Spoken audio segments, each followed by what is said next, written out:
Mga Lodi, pasensya na. Tagalog audio novel muna tayo ng Super Genes. Dito ay mas detalyado ang mga pangyayari kaysa sa manga. Kabanata 131 hanggang Kabanata 140. Kabanata 131. Nang ang galit na Sacred Blood Fox King ay lumpo pabalik sa tuktok ng burol, ang team ay tumakas mula sa mga fox. Halos walang pag-aalinlangan, sumigaw si Hansen kay Wang Mengmeng, tawagin mo ang iyong mount. Mabilis na tinawag ni Wang Mengmeng ang malaking puting oso. Tumalon si Hansen sa oso at hinimok ni Wang ang oso na tumakbo ng buong bilis. Ang mga fox ay nakasunod sa kanilang mga takong, ngunit ang ilang mutant horn sand foxes lamang ang nakakasabay sa mga mutant mounts ng team.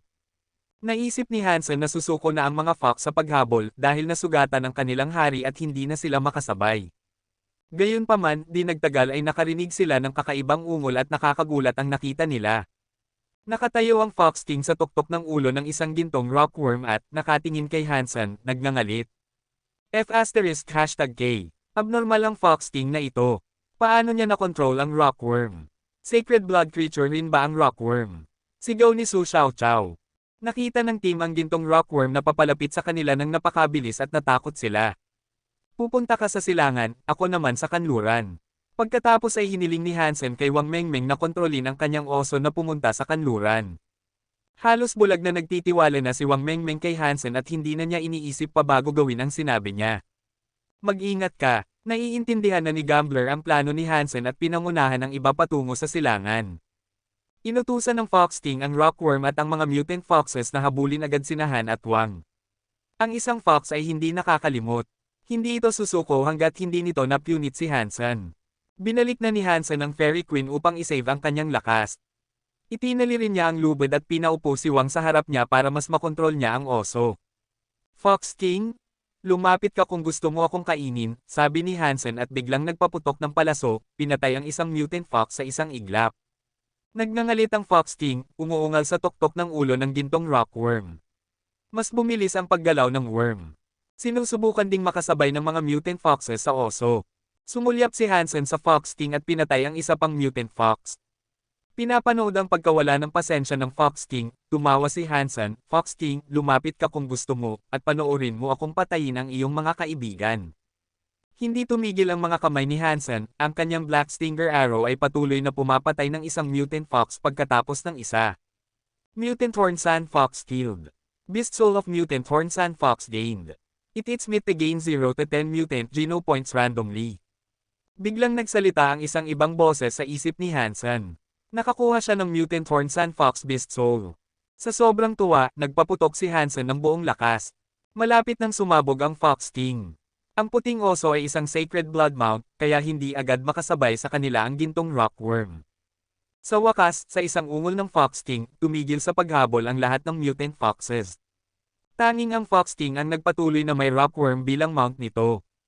Wala nang ibang mutant foxes para patayin, kaya ginawa ni Hansen ang Fox King na kanyang target. Ngayong pagkakataon ay handa na ang Fox King at umiwas. Kahit na maikli ang distansya, tumama ang palaso sa gintong rockworm. Flank! Parang may shell na mas matigas kaysa sa metal ang worm. Ang mutant Black Stinger Arrow ay nag-iwan lamang ng puting marka na halos hindi makita. Nagulat si Hansen. Talaga nga, sacred blood creature rin ang gintong rockworm. Kuya Hansen, ano ang gagawin natin ngayon? Mas mabagal ang puting oso kaysa sa gintong rockworm. Mahabol din nila tayo, tanong ni Wang Mengmeng, nakasakay sa oso.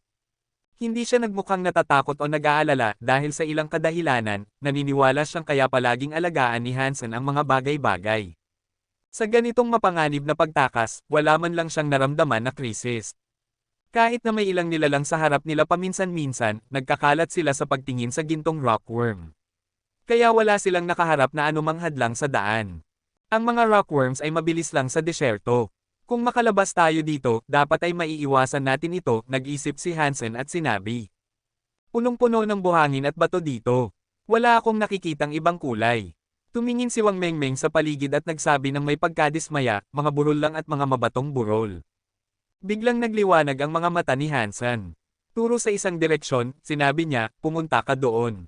Sinunod ni Wang Mengmeng ang kanyang utos at hinimok ang oso. Di nagtagal ay natagpuan nilang nasa isang bangin sila na nakaharap sa isang malalim na lambak. Natapos ang daan at hindi bababa sa isang daang talampakan ang lapad ng lambak. Kuya Hansen, wala na tayong pupuntahan. Sigaw ni Wang Mengmeng.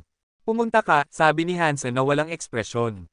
Hindi kaya tumalon ng ganoon kalayo ang puting oso, mabilis na sabi ni Wang Mengmeng, nakita ang malaking puting oso na papalapit sa gilid. Tiwala ka sa akin. Pumunta ka, sabi ni Hansen ng may pagtitiyak, habang nakatutok ang isang palaso sa Fox King. Alam ang kanilang pag-asa, mukhang malupit at masaya ang Fox King. Sige, Kuya Hansen, naniniwala ako sa iyo. Pumunta ka. Inutusan ni Wang Mengmeng ang kanyang oso na sumugod sa gilid ng buong bilis. Dahil sa kanyang bulag na tiwala kay Hansen, sinusubukan ni Wang Mengmeng na gawin ang imposible. Sa likod nila, papalapit ng papalapit ang gintong rockworm. Masama ang tingin ng Fox King sa dalawang tao. Nakatutok ang palaso sa Fox King, hindi nagpaputok si Hansen. Kuya Hansen, sumigaw si Wang Mengmeng at pumikit ng sumugod ang puting oso sa gilid. Sa wakas ay pinaputok ni Hansen ang palaso, inilagay ang isang braso sa kanyang baywang, at tinakpan ang kanyang mga mata gamit ang kanyang kabilang kamay. Ibalik mo ang iyong puting oso, mahinang sabi niya. Kabanata 132. Hindi man lang gumalaw ang Sacred Blood Fox King nang makita ang papalapit na palaso. May paghamak pa nga sa kanyang mga mata. Ngunit di nagtagal, nagulat ang Fox King. Hindi para sa Fox King ang palasong iyon, kundi para sa isang mata na kasing laki ng butil ng beans ng gintong rockworm. Kahit na napakalaki ng katawan ng gintong rockworm, ang mga mata nito ay kasing laki ng beans at nakatago sa matigas na shell nito, halos hindi makita. Hindi lang nakita ni Hansen ang mga ito, kundi nagawa niyang magpaputok ng palaso sa isa sa mga ito.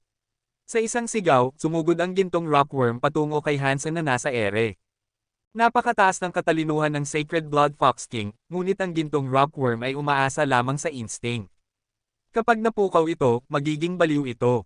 Masyadong huli na para pigilan ito ng Fox King, kaya tumalon ito mula sa worm gamit ang nasugatan nitong paa ng kasing bilis ng kaya nito bago mahulog ang worm sa bangin. Hawak ni Hansen si Wang Mengmeng sa kanyang mga bisig at ibinalik ang oso. Naramdaman niyang nahuhulog siya kasama nito. Sa isang biglaang paghila, naramdaman niya ang lupa sa ilalim ng kanyang mga paa. Hindi naman gaanong malakas ang impact. Parang tumalon lang sila mula sa isang lugar na 3 o 4 na talampakan ang taas. Nagulat si Wang Mengmeng nang imulat ang kanyang mga mata at makita na nasa ilalim sila ng isang bangin na mahigit 300 talampakan ang taas. Pero wala namang nangyari kay Hansen at sa kanya. Habang nakakaramdam siya ng hindi kapanipaniwala, bumagsak ang gintong rockworm sa lupa sa tabi nila na parang bomba. Sa isang pagsabog, ang matigas na shell nito ay nabasag sa mga piraso. Ang worm juice, karne, at mga panloob na bahagi ay nag-splash sa lahat ng dako, tinatamaan ang dingding ng bangin. Sacred Blood Golden Rockworm King killed. Beast Soul of Golden Rockworm King gained. It eats meat to gain 0 to 10 Sacred Geno points randomly. Isang magandang boses ang umalangaw-ngaw sa kanyang isipan, halos mapatawa si Hansen ng malakas. Nasa bangin pa rin ang Fox King, nakatingin sa kanya na puno ng sama ng loob. Tara na. Tinawag ni Hansen ang mutant three-eyed beast mount, dinala si Wang sa likod nito, at pumunta sa kabilang direksyon ng Fox King. Dapat ba tayong kumuha ng ilang karne ng worm? Tanong ni Wang Mengmeng. Para sa isang napakalaking worm, may 10 Geno points lang sa karne nito. Kahit na kumain tayo ng isang buwan, wala pa rin tayong makukuha na Geno points. Bukod dito, mainit dito at masisira ang karne sa loob ng 2 araw. Kalimutan na lang natin, sabi ni Hansen na nakangiti. Ang isang nilalang na napakalaki ay mahirap kainin, iyon ang katotohanan. Pero nakakuha siya ng isa pang Sacred Blood Beast Soul at isang Mutant Horn Sun Fox Beast Soul, kaya sapat na ang bunga ng biyahe. Ang tanging sayang lang ay kahit na nakapatay siya ng maraming Mutant Horn Sun Foxes at isang Sacred Blood Creature, wala man lang siyang nakain kahit isang kagat ng karne. Tiningnan ni Hansen ang 2 Beast Souls na nakuha niya at medyo nagtampo. Ang Beast Soul ng Mutant Horn Sun Fox ay isang mount na okay lang. Kahit na wala siyang gamit dito, maaari pa rin niyang ipalit ito sa ibang bagay o ibenta na lang. Ang nakakabahala ay ang Beast Soul ng Golden Rockworm King. Lumabas na ito ay isang Sacred Blood Beast Soul pet. Matagal na niyang pinapakain si Meowth pero hindi pa rin ito nagbabago. Isang Sacred Blood pet ito, at Diyos lang ang nakakaalam kung gaano karaming karne ang kakailanganin para magbago ito. At ang isang Sacred Blood pet ay dapat pakainin ng Sacred Blood meat, kung hindi, mas matagal pa ang pagbabago nito. Napako si Hansen sa kanyang kinatatayuan. Wala man lang siyang sapat na Sacred Blood meat para sa kanyang sarili. Saan kaya siya makakahanap ng pagkain para sa lalaking ito? Sinubukan ni Hansen na tawagin ang Golden Rockworm King at naisip na dapat ay napakalaki nito. Nang lumitaw ito, nakita ni Hansen na isang maliit na gintong silkworm lang ito, hindi man lang mukhang kahanga-hanga. Kuya Hansen, bakit tayo naging ligtas pagkatapos tumalon mula sa mataas na bangin? Nagtataka si Wang Mengmeng. Nang tumalon sila mula sa bangin, natakot siyang imulat ang kanyang mga mata, at hindi niya nakita kung paano sila nakadapo. Sa katunayan, kahit na hindi niya ipinikit ang kanyang mga mata, tinatakpan naman ni Hansen ang mga ito. Ginawa niya iyon para magamit ang mga pakpak ng Purple Winged Dragon Beast Soul. Kung hindi, hindi ito mangyayari. Dahil alam ko ang isang espesyal na martial art. Ngumiti si Hansen. Anong uri ng martial art? Pwede mo ba akong turuan? Tumingin sa kanya si Wang Mengmeng na may pagsamba. Pamilya lang namin ang mayroon nito at tanging mga anak na lalaki lang ang maaaring turuan, kaya hindi ko nga matuturuan ang aking asawa at anak na babae, lalo na ikaw. Tumawa si Hansen. Hindi na bumalik si Hansen at sinubukang patayin ang Sacred Blood Fox King. Isang tuso itong nilalang. Sa huli, hindi ito nakaligtas kundi nakatayo sa bangin. Alam ni Hansen mula sa itsura nito na sinusubukan nitong akitin si Hansen pabalik para patayin ito. Kung mag-isa lang siya, maaari niyang subukan. Pero dahil narito si Wang Mengmeng, tinanggihan niya ang ideya ng pakikipagsapalaran. Ang Fox King na iyon ang pinakatusong nilalang na nakita niya, mas nakakatakot pa kaysa sa Silverbird. Dahil sa aksidenteng ito, kailangang tumigil ang biyahe. Nang pabalik na sina Hansen at Wang Mengmeng sa shelter, nakasalubong nila si Gambler at ang iba pa. Mabuti naman silang lahat at may mga menor de edad na sugat na halos gumaling na. Pagkatapos ng ilang talakayan, naghunting sila sa paligid ng disyerto at hindi na pumunta sa gitna. Nakasalubong nila ang nakakatakot na sacred blood creatures nang papasok pa lang sila sa Devil Desert. Naging mas maingat ang team lalo na dahil kailangan nilang protektahan si Wang Mengmeng sa ngayon. Napagpasyahan ni Hansen na bumalik agad sa sandaling kaya nila, at mas malalim siyang mag-e-explore sa susunod na pag-iisa niya. Matagumpay na natapos ang gawaing ito sa kabila ng aksidente. Medyo nasiyahan si Qin Zuan sa kanyang performance. Dahil lubos na nagsamba si Wang Mengmeng kay Hansen at itinalaga siyang kanyang taga-protecte sa Steel Armor Shelter, makakakuha siya ng S-Class license ng Saintful bilang kanyang gantimpala. Pero matatapos lang ang kanyang misyon kapag na-max out na ni Wang Mengmeng ang lahat ng tatlong uri ng Geno Points maliban sa Sacred Geno Points. Sa ganitong paraan lang niya makukuha ang S-Class license. Bumalik si Hansen sa paaralan mula sa God Sanctuary at nagpatuloy sa pag-aaral ng Warframe Operation. Hansen, sa wakas ay nakabalik ka na. Problema ka, masayang sinabi ng kanyang mga roommate sa kanya nang bumalik lang si Hansen sa kanyang dormitoryo. Anong uri ng problema? Nagtatakang tanong ni Hansen. Ang pinakamahusay na manlalaro sa Hand of God Society na si Liu Feng ay hayagan kang hinamon sa campus community, sabi ni Shi Jikang. Hindi ko siya kilala. Bakit niya ako hamon? Medyo nagtataka si Hansen. Haha, alam ng lahat na si Liu Feng ay manliligaw ni Jianran. At dahil sa iyong ID name, alam na ng buong paaralan na ikaw ang boyfriend ni Jianran. Siyempre kailangang hamanin ka ni Liu Feng. Sabi niya kung matatalo ka, kailangan mong palitan ang iyong ID name o itigil ang paggamit ng account na iyon, at kailangan mo ring humingi ng tawad kay Jianran, sabi ni Lumeng na may bakas ng tuwa sa kanyang boses. Kabanata 133. Hansen, sasali ka ba? Tumingin si Shi kay Hansen na may nakatagong excitement. Naramdaman niya na kahit na ang kalaban ni Hansen ay si Liu Feng, mananalo pa rin si Hansen. Kahit na hindi pa nakikita ni Shi na maglaro si Liu Feng, naniniwala siya. Ang performance ni Hansen sa ngayon ay nagpapaisip sa kanya na halos hindi matatalo si Hansen sa larong ito. Tumingin din sina Lumeng at Zhang Yang kay Hansen, naghihintay ng kanyang desisyon. Siyempre, casual na sabi ni Hansen. Si Jianran ang girlfriend na napanalunan niya sa isang pastahan. Kahit na masyadong abala siya para hanapin siya, hindi niya hahayaang gamitin siya ng ibang lalaki para mapabilib siya. Sa pananaw ni Hansen, okay lang kung sinusubukan ni Lee na magpakitang gila sa harap ni Jianran, pero wala siyang hahayaang gamitin siya sa proseso. Nang marinig ang sagot ni Hansen, parehong natuwa sina Shi at Lo. Hinimas ni Zhang Yang ang kanyang mga kamay at sinabi, yan na nga ba? Dapat maging motivated ang mga kabataan, at lahat kami ay sumusuporta sa iyo para talunin si Liu Feng at gawing tunay na girlfriend mo si Jianran. Tama. Kung talagang mayroon kang ganito kagandang girlfriend, lahat sa room 304 ay mapaparangalan, masayang sabi ni Shi. Pumunta ka sa forum at sagutin mo siya ng oras para sa duel. Malaki ang tsansa ni Hansen na talunin si Lee, sa tingin ko. Tumawa si Lu Meng. Tsansa, hindi ka pantay ni Hansen si Liu Feng, sabi ni Shi habang nakakunot ang kanyang mga labi. Pumunta si Hansen sa campus community forum at nakita ang post sa pinakamataas. Nang i-click niya ito, sumagot siya ng oras gamit ang kanyang account na My Girlfriend is Jianran. 10:30 PM. Iniwan lang ni Hansen ang oras at hindi na niya inabala ang sarili na basahin ang post ni Liu Feng. Hindi kailanman itinuring ni Hansen ang alinman sa kanyang mga kaklase na isang seryosong kalaban niya. Sa maikling panahon, ang kanyang sagot ay nakakuha ng atensyon ng lahat ng estudyante. Dahil ilang araw nang nakalagay ang post ni Liu Feng, naisip ng mga tao na masyadong natatakot na sumagot ang boyfriend ni Jianran. Ngunit ngayon, nang makita ang kanyang sagot at ang ID name, isang estudyante ang nagulat. Matapos niyang kuskusin ang kanyang mga mata at kumpirmahin ng ilang beses, nagsimula siyang kumalat ng balita, haha, sumagot ng diretso ang boyfriend ni Jianran ng oras ng duel. May panunoorin tayo. Talaga, ginawa niya iyon. Napaka-bold. Si Liu Feng iyon. Ano naman kay Liu Feng? Sa tingin ko mas malakas ang boyfriend ni Jianran. Mahirap sabihin. Pagkatapos ng lahat, isang professional player si Liu Feng at ang pinakamahusay sa campus. Maganda rin ang performance niya sa contest sa buong alliance. Paano mo nalaman na hindi professional ang boyfriend ni Jianran? May katuturan iyon. Walang nakakaalam kung sino ang boyfriend ni Jianran, kaya maaari rin siyang maging professional player. Si Ouyang Xiaosan kaya iyon? Sa tingin ko hindi.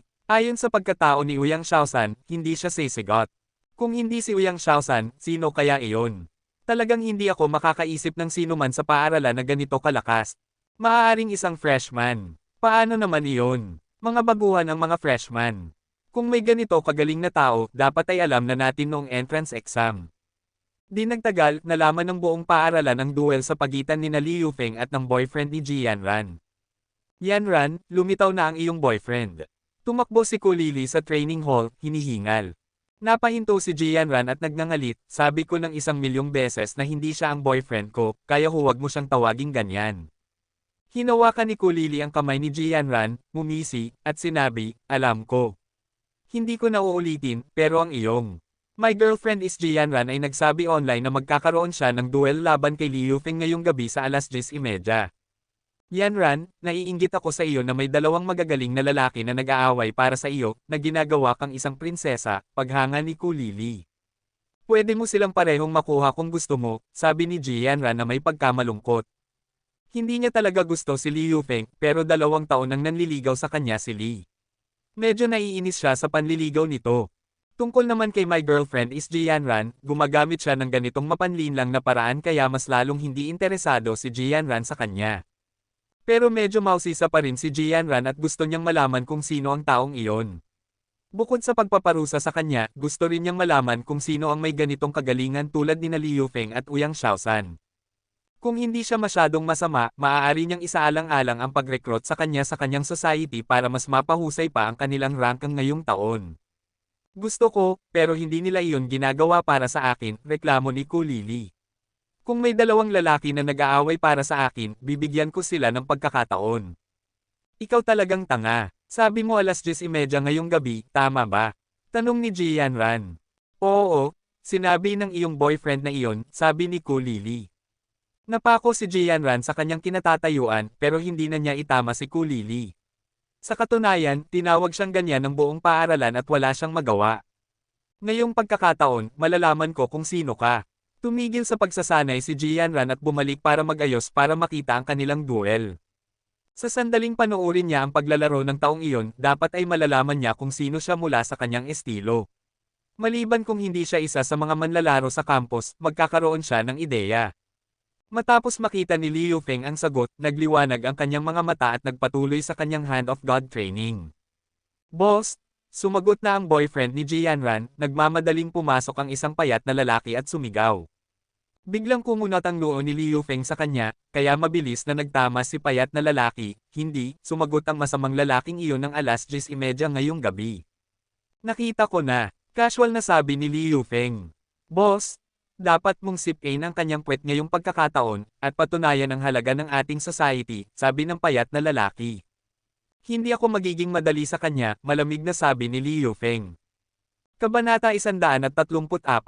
Naaga ng duel na ito ang atensyon ng buong paaralan. Walang naglakas loob na tumaya sa isang military school, pero nagpupustahan ang mga estudyante ng palihim at mas marami ang tumataya kay Liu Feng. Pagkatapos ng lahat, si Liu Feng ang pinakamahusay na manlalaro sa campus at talagang kahanga-hanga ang kanyang mga kasanayan. Sa nakalipas na 2 taon, siya ang dahilan kung bakit nakakuha ng magandang ranking ang Blackhawk sa Alliance. Kaya nagtitiwala sa kanya ang mga estudyante.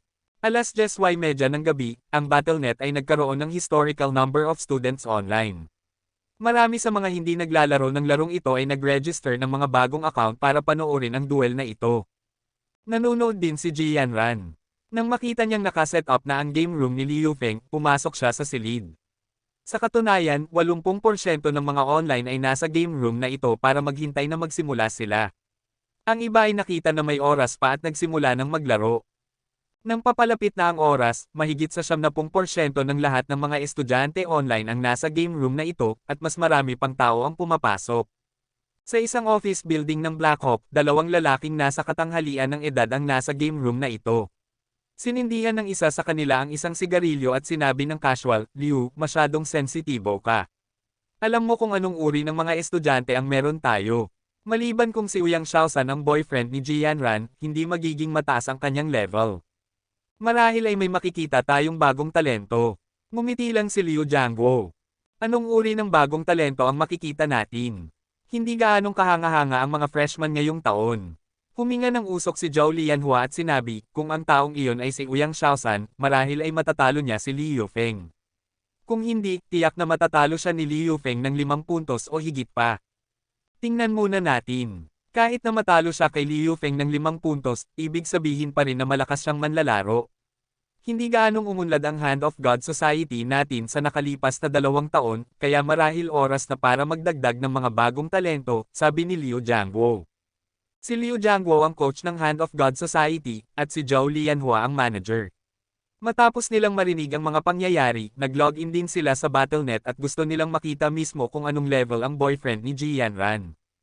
Wala namang pakialam si Zhao Lianhua sa taong ito dahil alam nila ang level ng lahat ng mga nagbabalik na estudyante na magaling maglaro at nakita nila kung paano naglaro ang mga freshman sa kanilang entrance exam. Ang mga magagaling ay alinman sa naimbite na sumali sa Hand of God Society o sa ibang mga society. Kahit na mayroon pang ibang tao, hindi matatalo ng taong iyon si Liu Feng. Mga freshman lang ang mga freshman. Sinusubukan lang ni Liu Jiangguo na maghanap ng talento, kung hindi, maaari rin niyang tingnan kung anong level na talaga ang naabot ni Liu Feng. Alas 10:30, biglang nakita ng lahat ang isang notification, "My girlfriend is Jianran entered the room." Haha, sa wakas. Tuwang-tuwa ang karamihan. Nagtapon ng galit na tingin si Jianran sa ID, at nangako na hahanapin niya ito. Hindi online sina Zhang Yang, Lu Meng, at Shi, pero nakatayo sila sa tabi ni Hansen, diretsyong pinapanood ang kanyang holographic image, na mas kawili-wili kaysa sa pagtingin dito online. Nang makita ang ID na iyon, kumislap ang lamig sa mga mata ni Lee. Nagpadala lang siya ng invite at nag-text, "Pagkatapos mong matalo, gusto kong tanggalin mo agad ang ID na ito at humingi ng tawad kay Jianran." Nakatingin ang lahat sa screen, nagtataka kung ano ang sasabihin ni "My girlfriend is Jianran" doon. Masyadong madali kang talunin, kaya walang strings attached ngayong pagkakataon. Iwanan mo na lang ang aking Yanran sa hinaharap. Nang makita ang linyang ito mula kay "My girlfriend is Jianran", agad na napuno ang screen. Haha, walang hiya tulad ko. Masyadong mayabang siya. Magyabang ka kung gusto mo, hindi matatalo ng ating boss ka, gago. Haha, ang aking Yanran. Talaga bang boyfriend siya ni Jianran? Iwanan mo na lang ang aking Yanran. Iwanan mo na lang ang aking Yanran. Ngayon ay nagyayabang na siya. Sobrang kahihiyan kapag nasipa ang kanyang puwet. Tuldok. Talagang mayabang ang taong ito, sabi ni Wang Long na may masamang mood. Lizzie, ano ang tingin mo? Tumingin si Liu kay Lizzie na may nakakalokong ngiti. Nag-isip sandali si Lizzie at sinabi, "Naglaro na ako laban kay Liu Feng. Maraming beses na niya akong natalo at minsan ay 27 puntos ang lamang niya. Ibig sabihin ba ay mananalo si Liu Feng?" Tumingin si Liu kay Lizzie at nagtanong. Umiling si Lizzie at sinabi, "Kahit na natalo niya ako ng mas maraming puntos, mas maraming pressure ang ibinigay sa akin ng boyfriend ni Jianran kaysa kay Liu Feng. Nang humarap ako kay Liu Feng, nakakalma akong maglaro. Nang humarap ako sa boyfriend ni Jianran, hindi ako mapakali at natatakot. Huminga ng malalim si Lizzie at sinabi, kung huhulaan ko ang resulta, sa tingin ko matatalo si Liu Feng ng malaki. Huwag mo nang itanong kung bakit, kutob ko lang. Ano? Nagulat si Wang Long at Liu Ke at hindi nila naintindihan ang komento ni Lizzie. Kinurot ni Kulili si Jianran at sinabi na may ngiti, "My Yanran, so intimate. Sabihin mo sa akin ang totoo, talaga bang boyfriend mo siya?" Siyempre hindi, ang gago na iyon. Galit na tumitig si Jianran sa ID.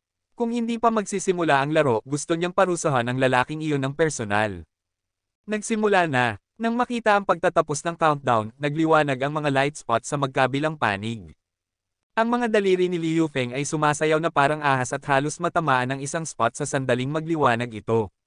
Dahil hindi niya talaga alam ang estilo ng kanyang kalaban at natalo ng lalaking ito si Li Zi ng 20 puntos, naglaro ng ligtas si Liu Feng at pinili na linisin ang kanyang sariling panig at kumuha ng puntos ng kasing bilis ng kaya niya para matalo ang kanyang kalaban sa isang marangal na paraan.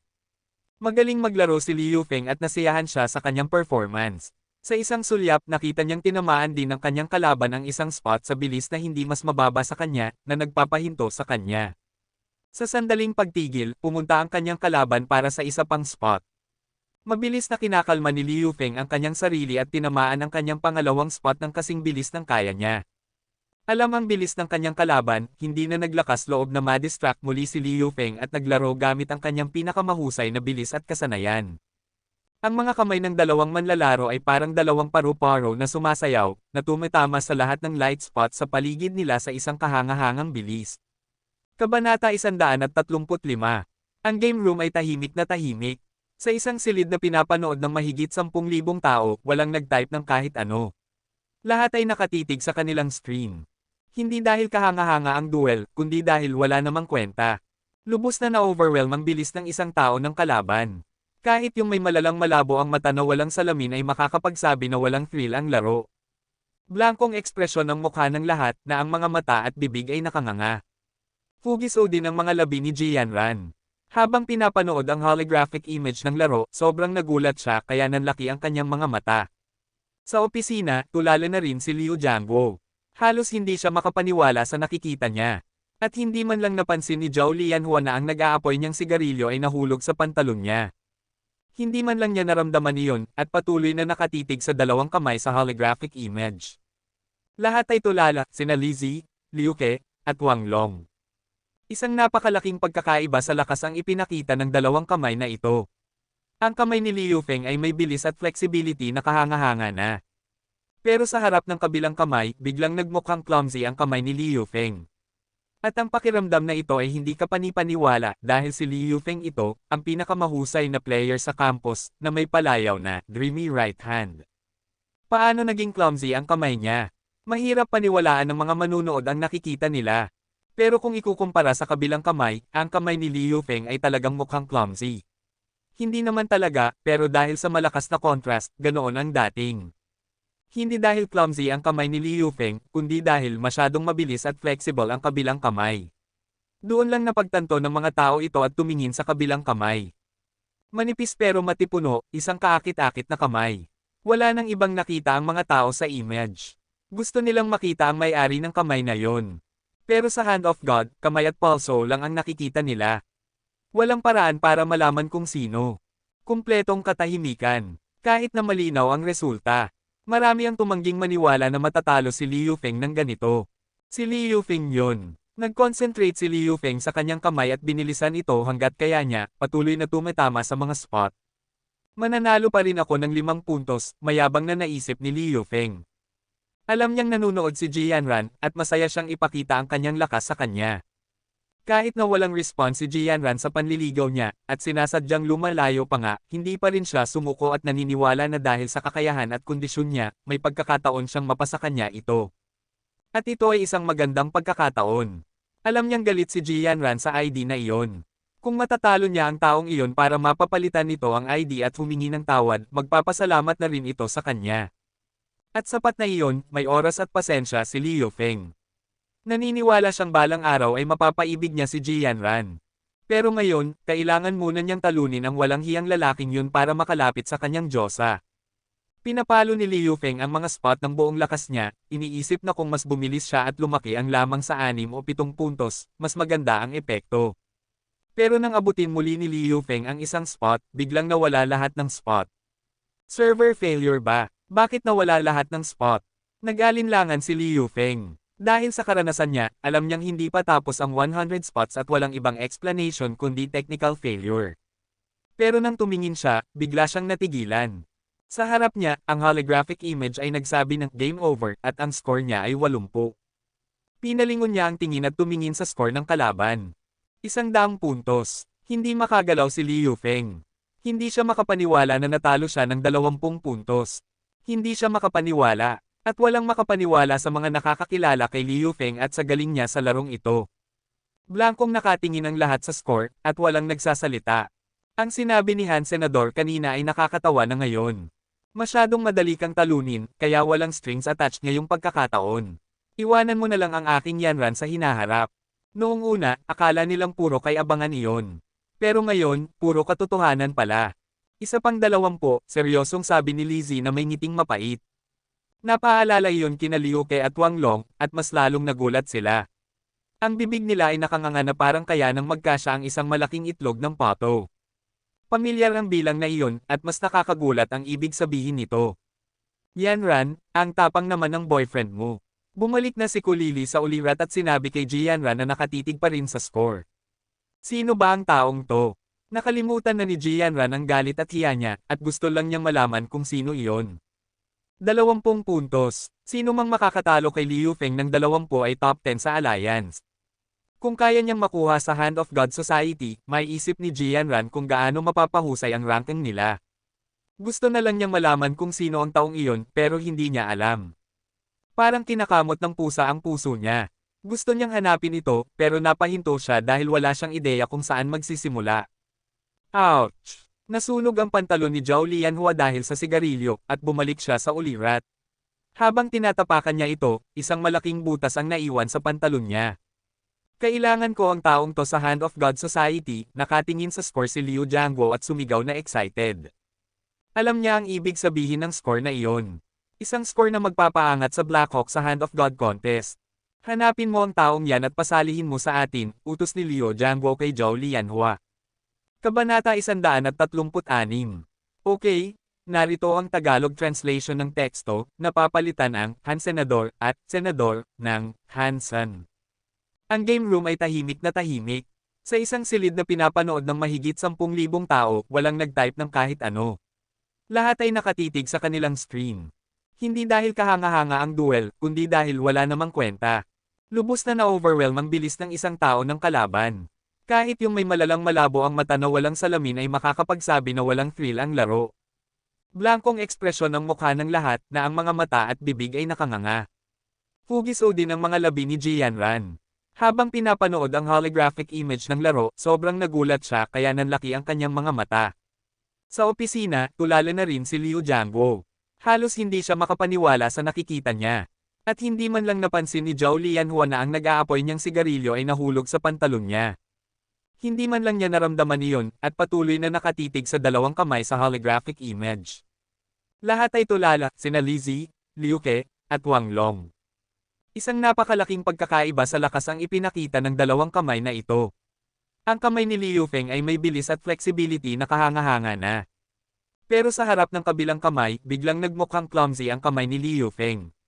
At ang pakiramdam na ito ay hindi kapani-paniwala dahil si Liu Feng ito, ang pinakamahusay na player sa campus na may palayaw na dreamy right hand. Paano naging clumsy ang kamay niya? Mahirap paniwalaan ng mga manunood ang nakikita nila. Pero kung ikukumpara sa kabilang kamay, ang kamay ni Liu Feng ay talagang mukhang clumsy. Hindi naman talaga, pero dahil sa malakas na contrast, ganoon ang dating. Hindi dahil clumsy ang kamay ni Liu Feng, kundi dahil masyadong mabilis at flexible ang kabilang kamay. Doon lang napagtanto ng mga tao ito at tumingin sa kabilang kamay. Manipis pero matipuno, isang kaakit-akit na kamay. Wala nang ibang nakita ang mga tao sa image. Gusto nilang makita ang may-ari ng kamay na yon. Pero sa Hand of God, kamay at pulso lang ang nakikita nila. Walang paraan para malaman kung sino. Kumpletong katahimikan. Kahit na malinaw ang resulta. Marami ang tumangging maniwala na matatalo si Liu Feng ng ganito. Si Liu Feng yun. Nag-concentrate si Liu Feng sa kanyang kamay at binilisan ito hanggat kaya niya, patuloy na tumatama sa mga spot. Mananalo pa rin ako ng 5 puntos, mayabang na naisip ni Liu Feng. Alam niyang nanunood si Jianran at masaya siyang ipakita ang kanyang lakas sa kanya. Kahit na walang response si Jianran sa panliligaw niya, at sinasadyang lumalayo pa nga, hindi pa rin siya sumuko at naniniwala na dahil sa kakayahan at kondisyon niya, may pagkakataon siyang mapasa kanya ito. At ito ay isang magandang pagkakataon. Alam niyang galit si Jianran sa ID na iyon. Kung matatalo niya ang taong iyon para mapapalitan nito ang ID at humingi ng tawad, magpapasalamat na rin ito sa kanya. At sapat na iyon, may oras at pasensya si Liu Feng. Naniniwala siyang balang araw ay mapapaibig niya si Jianran. Pero ngayon, kailangan muna niyang talunin ang walang hiyang lalaking yun para makalapit sa kanyang diyosa. Pinapalo ni Liu Feng ang mga spot ng buong lakas niya, iniisip na kung mas bumilis siya at lumaki ang lamang sa 6 o 7 puntos, mas maganda ang epekto. Pero nang abutin muli ni Liu Feng ang isang spot, biglang nawala lahat ng spot. Server failure ba? Bakit nawala lahat ng spot? Nag-alinlangan si Liu Feng. Dahil sa karanasan niya, alam niyang hindi pa tapos ang 100 spots at walang ibang explanation kundi technical failure. Pero nang tumingin siya, bigla siyang natigilan. Sa harap niya, ang holographic image ay nagsabi ng game over at ang score niya ay 80. Pinalingon niya ang tingin at tumingin sa score ng kalaban. 100 puntos. Hindi makagalaw si Liu Feng. Hindi siya makapaniwala na natalo siya ng 20 puntos. Hindi siya makapaniwala. At walang makapaniwala sa mga nakakakilala kay Liu Feng at sa galing niya sa larong ito. Blankong nakatingin ang lahat sa score, at walang nagsasalita. Ang sinabi ni Hansen kanina ay nakakatawa na ngayon. Masyadong madali kang talunin, kaya walang strings attached ngayong pagkakataon. Iwanan mo na lang ang aking Yanran sa hinaharap. Noong una, akala nilang puro kay abangan iyon. Pero ngayon, puro katotohanan pala. Isa pang 20, seryosong sabi ni Lizzie na may ngiting mapait. Napaalala iyon kina Liu Ke at Wang Long, at mas lalong nagulat sila. Ang bibig nila ay nakanganga na parang kaya nang magkasya ang isang malaking itlog ng pato. Pamilyar ang bilang na iyon, at mas nakakagulat ang ibig sabihin nito. Yanran, ang tapang naman ng boyfriend mo. Bumalik na si Kulili sa ulirat at sinabi kay Jianran na nakatitig pa rin sa score. Sino ba ang taong to? Nakalimutan na ni Jianran ang galit at hiya niya, at gusto lang niyang malaman kung sino iyon. 20 puntos. Sino mang makakatalo kay Liu Feng ng 20 ay top 10 sa Alliance. Kung kaya niyang makuha sa Hand of God Society, may isip ni Jianran kung gaano mapapahusay ang ranking nila.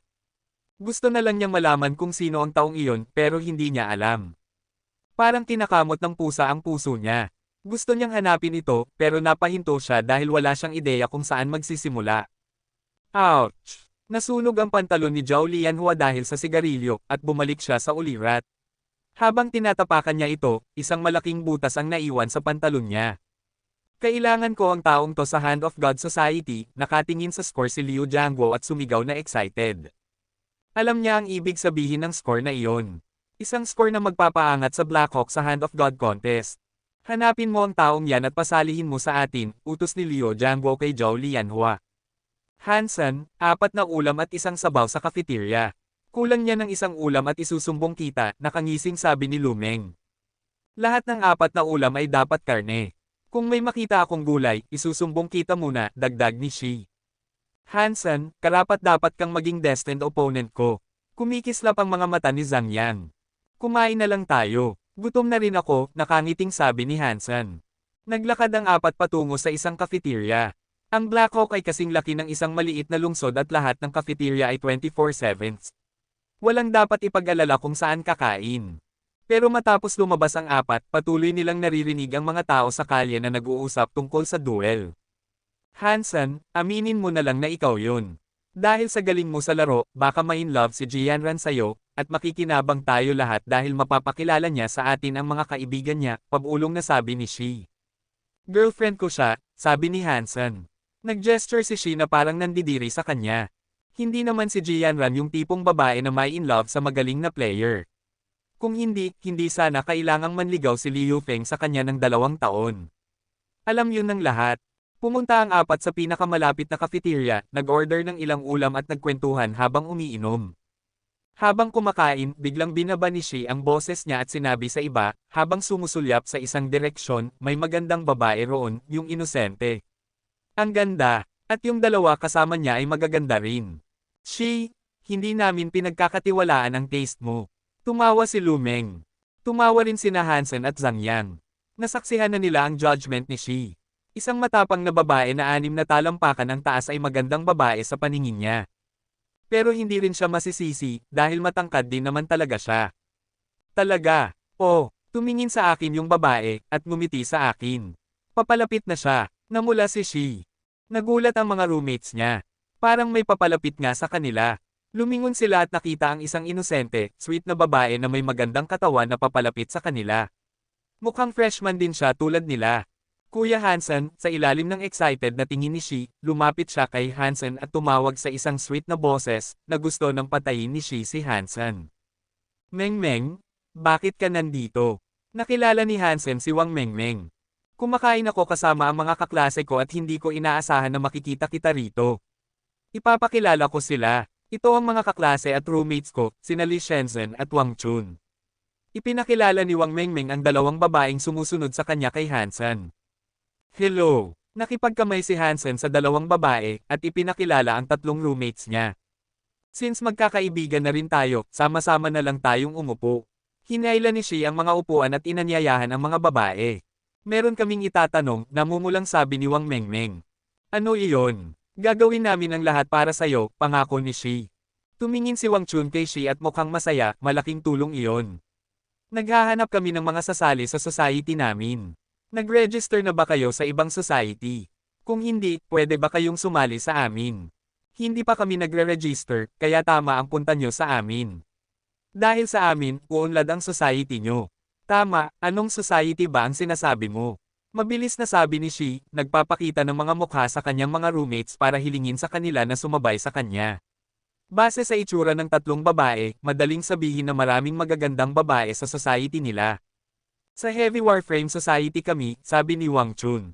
Halos mabulunan si Shi sa iniinom niyang tubig. Ang Warframe Society ay itinuturing na Temple of Monks, halos puro lalaki ang mga miyembro. At ang Heavy Warframe Society ay parang Shaolin Temple sa lahat ng templo, halos wala sigurong babae roon. Hindi inaasahan ng mga lalaki na mga miyembro pala ng Heavy Warframe Society ang mga babae. Ang dahilan kung bakit independent ang Heavy Warframe Society mula sa Warframe Society ay dahil mas malaki ang Heavy Warframes kaysa sa average Warframes at mas mahirap gamitin. Hindi kailangan ng ordinaryong sundalo ang Heavy Warframes, at 99.99% ng mga nag-ooperate ng Heavy Warframes ay lalaki. Kabanata 137. Natulala si Shi, pero hindi na niya maibabalik ang mga sinabi niya, kaya kailangan nilang sumama.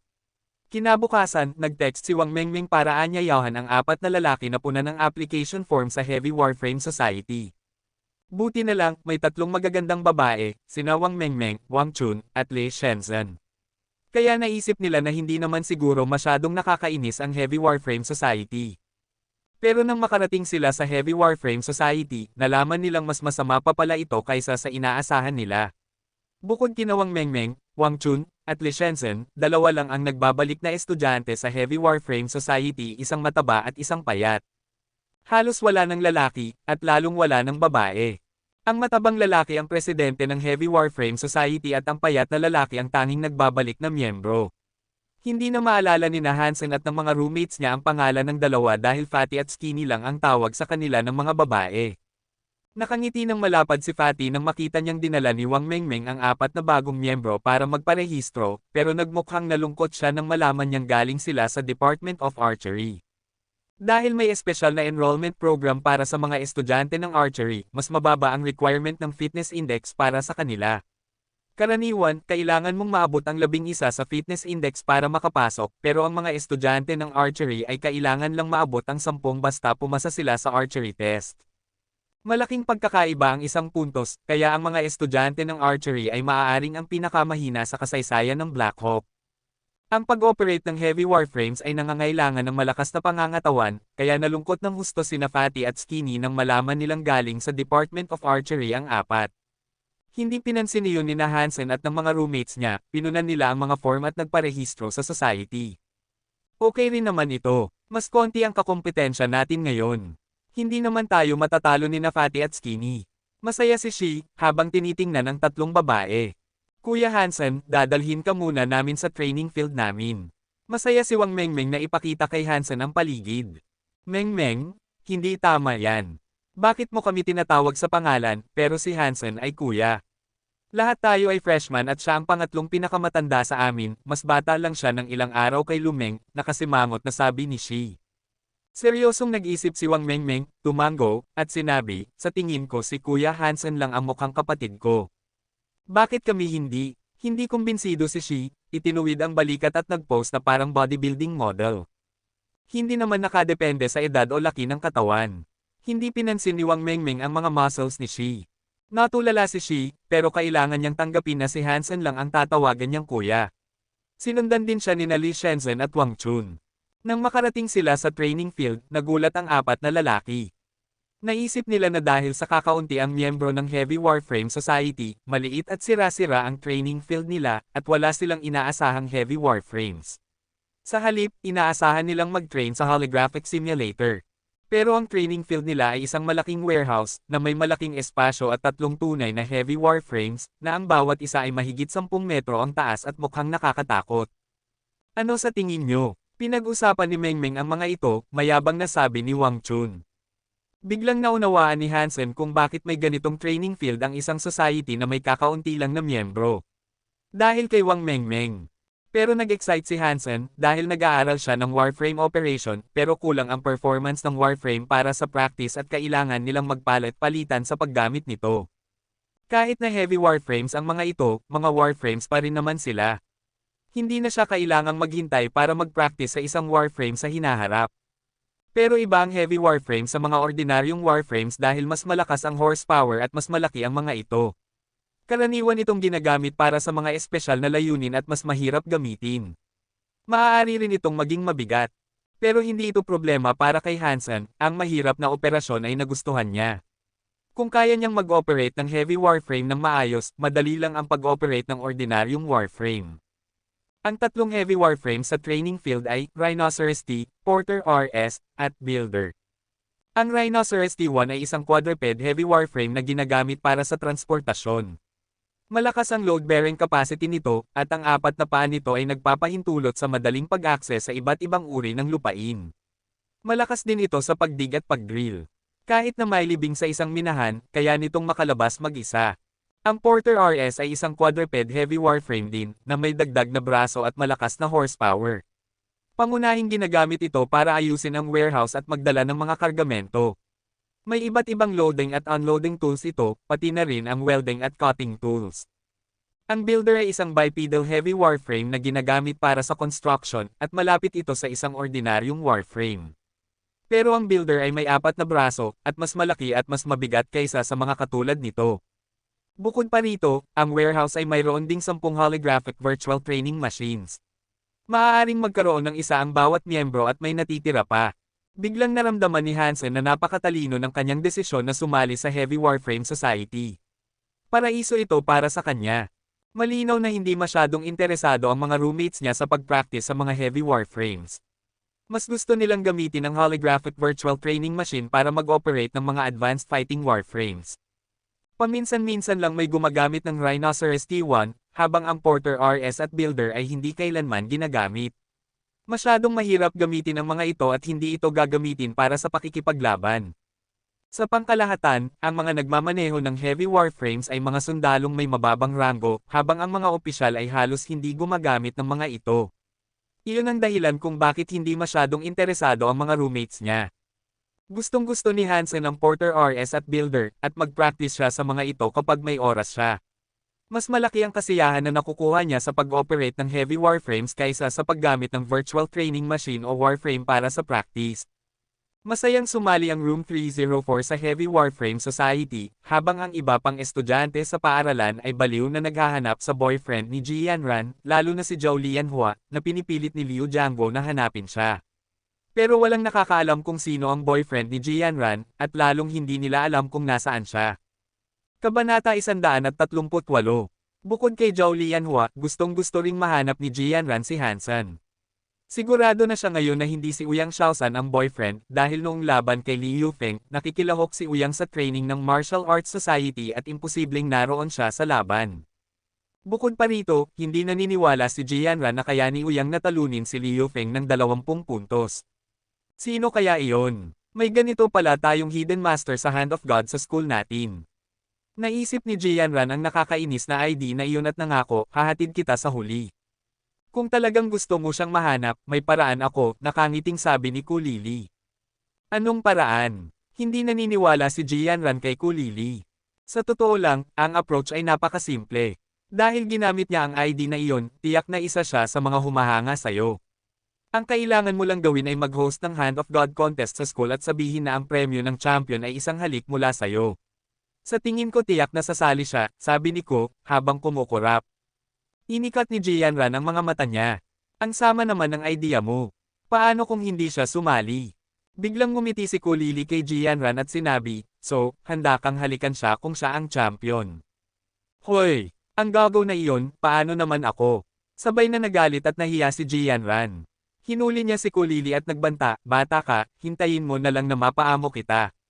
Mabilis na nagmakaawa si Kulili, pero patuloy na kinikiliti siya ni Jianran hanggang sa halos mawala na siya ng hininga. Hindi naman ganun kaganda ang idea ni Kulili, pero naalala ni Jianran na sa loob ng mahigit kalahating buwan, magsisimula na ang isang school-wide contest na pinangalanang Starry Cup na sponsored ng Starry Group. Malaki ang premyo at marahil ay sasali ang taong iyon. Pero hindi alam ni Jianran kung saang department siya. Ang Hand of God ay isa lang sa mga item sa Starry Cup na mayroon ding combat, warframe, archery, at iba pang items. Kung hindi siya pumunta sa Hand of God, pero nag-register sa ibang item, mahirap malaman kung sino siya. Kailangan ng kaunting trick, naisip ni Jianran na may masamang ngiti sa mukha niya. Sa training hall, magkakasama ang ilang estudyante. Narinig niyo na ba na ang champion ng Hand of God sa Starry Cup ay makakakuha ng isang set ng Z-Steel weapons ng King Series at makakapunta sa main factory ng Starry Group? Sino ba ang hindi nakakaalam niyan? Narinig ko na inimbite rin ng Starry Group ang presidente ng Hand of God Society na bumisita sa main factory nila. Ang presidente ng Hand of God Society. Hindi ba si Jianran iyon? Oo, 5 araw at 4 na gabi ang pagbisita. Wow! Tiyak na sasali ako sa contest ngayong beses. Ano naman ang punto? Malinaw na para sa boyfriend ni Jianran ito. Honeymoon nila. Lahat ay posible. Nagkakamali ang mga tao. Paano kung hindi magaling ang boyfriend ni Jianran ngayong beses?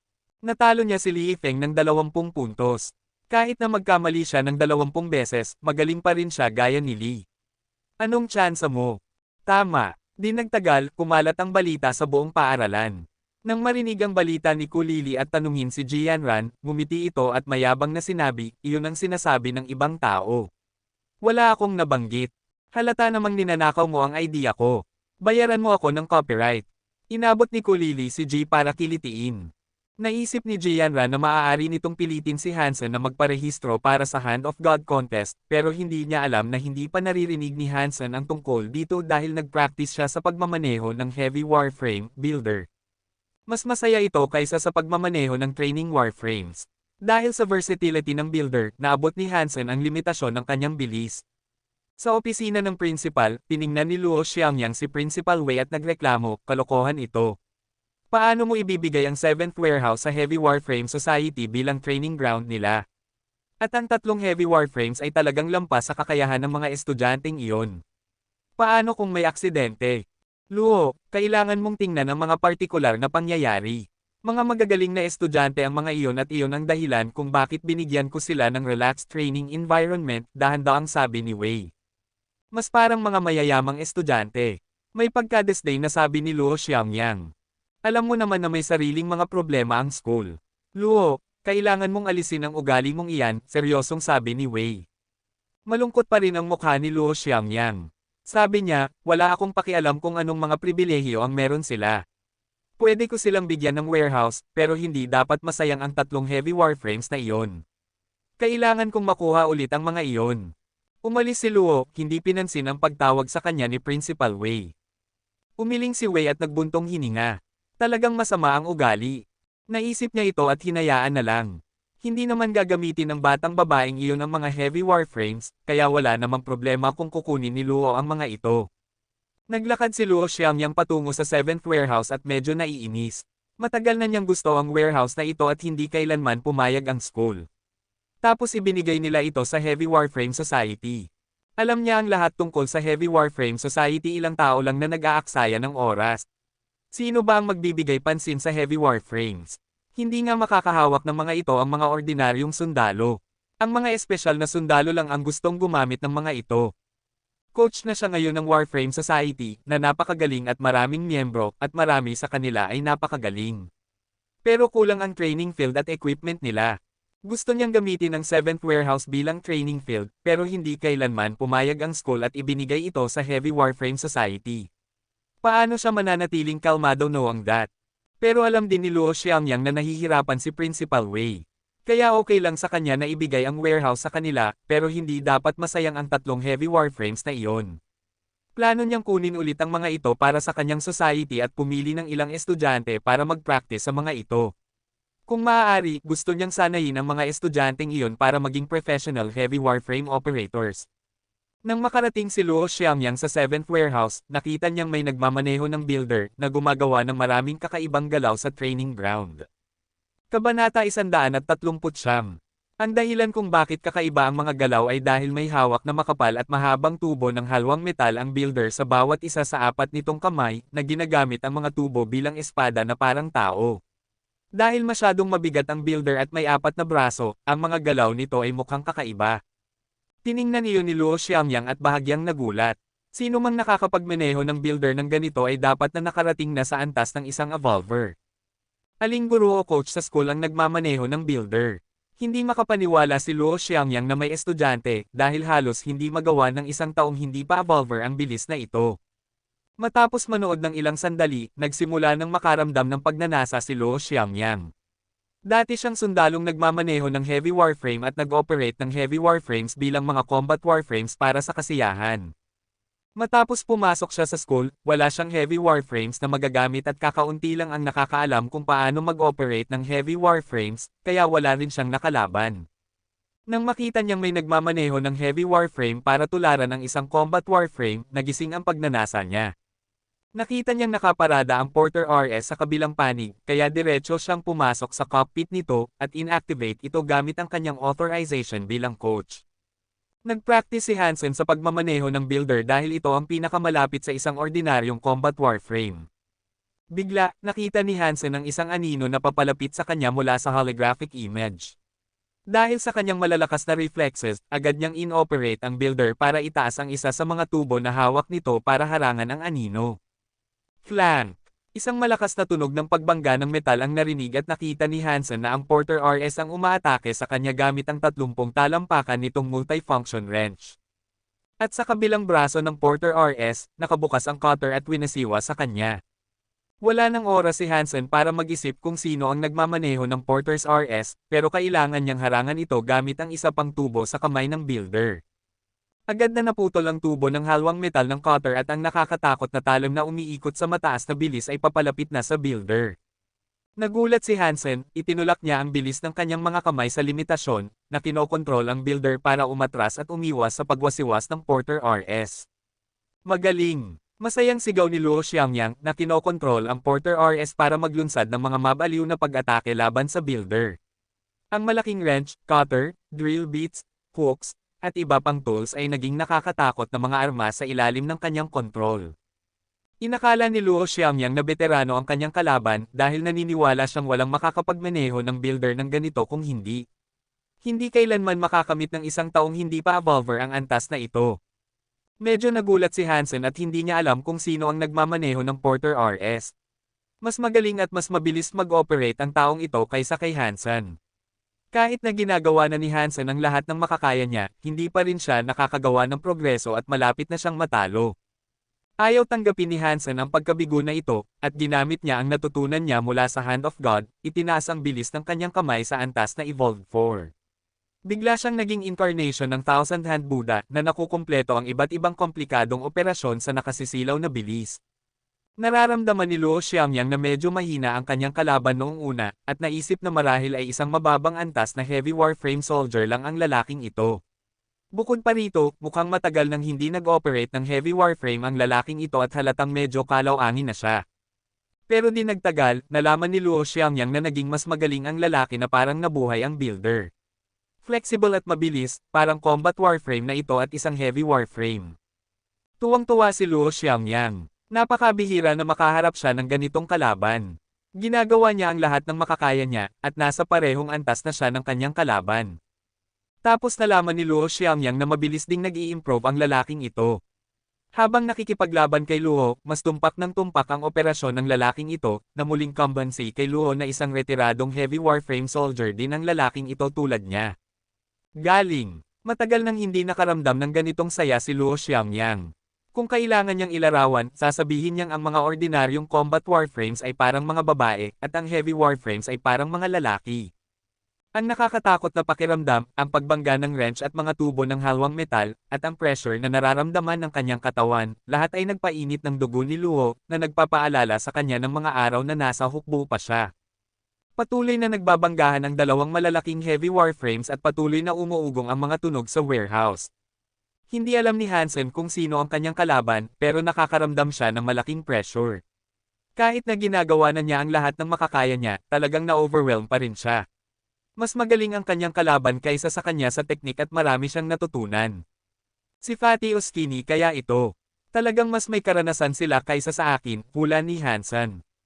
Ilang tao lang ang nasa society at kilala niya ang mga roommates niya, at hindi makakamit ng mga babae ang antas na ito, kaya sina Fatty at Skinny na lang ang natitira. Hindi inaasahan ni Hansen na ang kanyang kalaban ay ang coach ng Warframe Society at isang veterano sa heavy warframe operation. Wala namang sama ng loob si Hansen, pero medyo nag-excite siya sa ganitong laban dahil mas marami siyang matututunan dito kaysa sa pag-practice niya mag-isa. Mukhang minamaliit ko pala sina Fatty at Skinny. Kailangan kong mag-practice ng mas madalas kasama sila, naisip ni Hansen.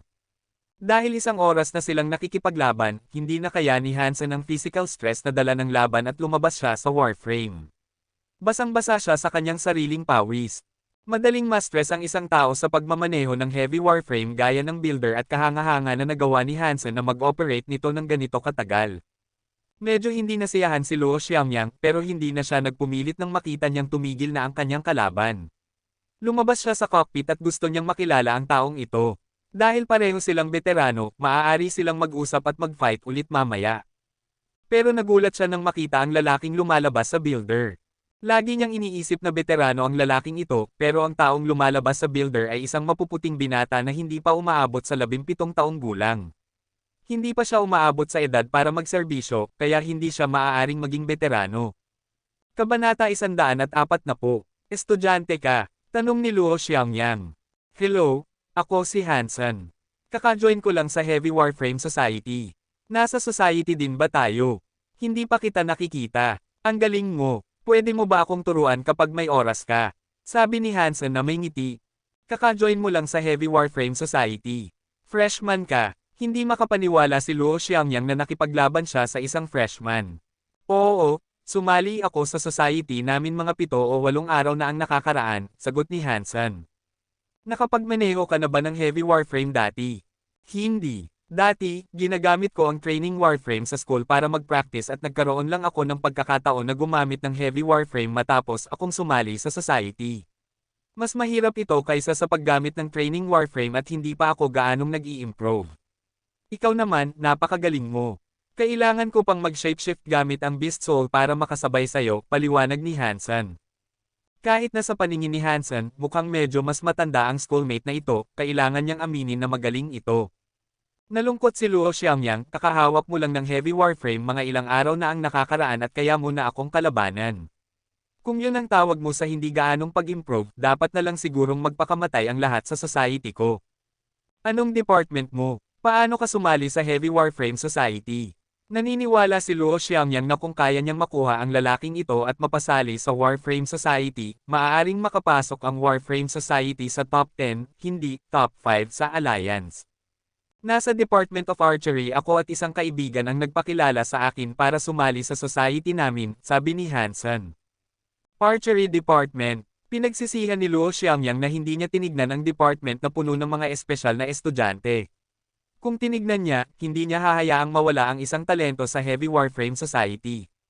Habang iniisip ni Luo Xiaoyang kung paano kumbansihin si Hansen na umalis sa Heavy Warframe Society at sumali sa Warframe Society, tumunog ang comlink ni Hansen. Akala lang ni Hansen na senior si Luo Xiaoyang, kaya sinagot niya ang tawag. Kuya, kailangan ko nang umalis. Maglalaban ulit tayo next time, binaba ni Hansen ang tawag at sinabi, habang kumakaway kay Luo.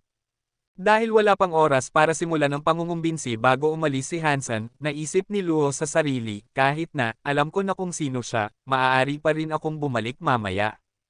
Tinitingnan ng tatlong heavy warframes, hindi na nilayon ni Luo Xiaoyang na ilipat ang mga ito. Dahil nandito pa si Hansen, hahayaan niya itong gamitin ang mga ito at ililipat ang mga warframes na ito kapag lumipat na si Hansen sa Warframe Society. Talagang natuwa si Luo Xiaoyang nang umalis siya sa 7th warehouse, ipinagdiwang ang katotohanang nakakita siya ng ganitong henyo. Hindi na siya nagalit dahil ibinigay ni Principal Wei ang warehouse sa iba, nakatuon siya sa ideya na mapasali si Hansen sa Warframe Society. Bilang freshman, may mga taon pa si Hansen sa Black Hawk. Marahil sa mga taong ito, makakagawa siya ng champion team sa Alliance. Matapos lumabas sa 7th warehouse, pumunta si Hansen sa isang cafeteria. Hiniling ng mga roommates niya na dalhan sila ng mga merienda at nagugutom na rin si Hansen matapos ng kanyang laban sa Warframe. Ang cafeteria na ito ay malapit sa kanilang dormitory at may mga masasarap na fruit juice. Halos araw-araw ay umiinom si Hansen ng juice rito. Pero napaka-popular ng mga juice at palaging nauubos ng maaga. Nakalimutan ni Hansen ang oras ng makipaglaban kay Luo Xiaoyang at pumunta lang siya matapos siyang paalalahanan ng mga roommates niya. Nang makarating siya sa lugar, nagulat siya nang makita na isang bote na lang ng juice ang natitira at mabilis na nagbayad para dito. Pero nang matapos na siyang magbayad at aabutin na sana niya ang bote ng juice, may isa pang kamay ang humawak sa bote. Mabilis na tumingin si Hansen at nakita ang taong nakatingin din sa kanya. Ikaw, halos sabay na sabi ng dalawa. Nakita ni Hansen ang matamis na mukha sa harap niya at bahagyang nagulat, hindi inaasahan na makita si Jianran dito. Halatang nagulat din si Jianran sa pagkita sa kanya. Kumunat ang noo niya at nagtanong, bakit ka nandito? Estudyante ako ng Black Hawk, at syempre, nandito ako para kumain, sagot ni Hansen. Hindi ko akala na papasok ka. Kinuyam ni Jianran ang kanyang mga labi at tiningnan ang kamay ni Hansen sa bote. Bitawan mo. Ikay ang dapat bumitaw. Ako ang naunang nagbayad, sabi ni Hansen. Tiningnan siya ni Jianran ng may pagkadisdain. Ang luma naman ng pick-up line mo. Bitawan mo, o sisigaw ako. Ano ang ibig mong sabihin sa pick-up line? Bakit ko naman gagawin iyon? Nakakita ka na ba ng gumagamit ng pick-up line sa girlfriend niya? Sabi ni Hansen. Hindi sumang-ayon si Jianran, may gana ka pang sabihin iyan, manloloko. Sino ang manloloko? Kumunat ang noo ni Hansen. Kung hindi ka manloloko, bakit hindi mo ako hinanap? Kinilala ni Jianran si Hansen bilang manloloko dahil hindi siya naglakas loob na lumapit sa kanya. Wala akong oras, sabi ni Hansen. Sus, tigilan mo na nga. Inikat ni Jianran ang kanyang magagandang mata.